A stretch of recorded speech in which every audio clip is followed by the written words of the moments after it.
അരിസോണയിലെ ഫീനിക്സിൽ നടന്ന റിപ്പബ്ലിക്കൻ സമ്മേളനത്തിൽ ട്രംപിന് നേരെ ഒരു ചോദ്യമുയർന്നു.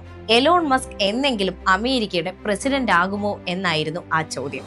എന്നാൽ അദ്ദേഹത്തിന്റെ മറുപടി, അമേരിക്കയിൽ ജനിച്ചവർക്ക് മാത്രമേ പ്രസിഡന്റ് ആകാൻ സാധിക്കുകയുള്ളൂ. എലോൺ മസ്ക് സൗത്ത് ആഫ്രിക്കയിലാണ് ജനിച്ചത്. അതുകൊണ്ട് തന്നെ അമേരിക്കയുടെ പ്രസിഡന്റ് ആകാൻ എലോൺ മസ്കിന് കഴിയില്ല, അതും നിയമപരമായി. ഇതായിരുന്നു മറുപടി. എലോൺ മസ്കിനെ അമേരിക്കയുടെ പ്രസിഡന്റായി ചിത്രീകരിക്കുന്ന എതിരാളികളായ ഡെമോക്രാറ്റിക് പാർട്ടിയുടെ വിമർശനങ്ങൾക്കും അദ്ദേഹം മറുപടി കൊടുത്തു. അമേരിക്കയിൽ തെരഞ്ഞെടുപ്പിൽ മത്സരിക്കാത്ത ഒരു വ്യക്തിക്ക് എങ്ങനെയാണ് ഇത്രയും വലിയ സ്ഥാനം നൽകുന്നതെന്നാണ് ഡെമോക്രാറ്റിക് പാർട്ടി ചോദിക്കുന്നത്.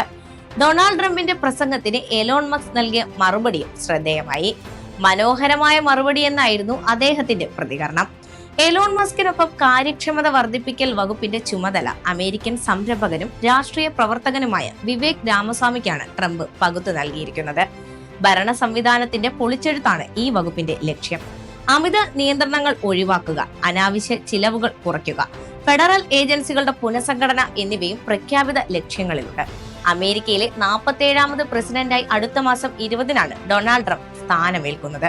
ഇതിനു മുന്നോടിയായി ട്രംപ് തന്റെ ഭരണത്തിലെ പ്രധാനികളെ ഘട്ടം ഘട്ടമായി പ്രഖ്യാപിക്കുകയും ചെയ്തിരുന്നു. അക്കൂട്ടത്തിൽ പ്രമുഖനാണ് വ്യവസായിയായ എലോൺ മസ്ക്. ഇരുവരും തമ്മിലുള്ള സൗഹൃദവും ശ്രദ്ധേയം തന്നെ. ട്രംപ് സർക്കാരിന്റെ കാര്യക്ഷമത വർദ്ധിപ്പിക്കുന്ന വകുപ്പായ അമേരിക്കൻ എഫിഷ്യൻസി ഡിപ്പാർട്ട്മെന്റ് മേൽനോട്ടം വഹിക്കുന്നത് എലോൺ മസ്ക് ആയിരിക്കും.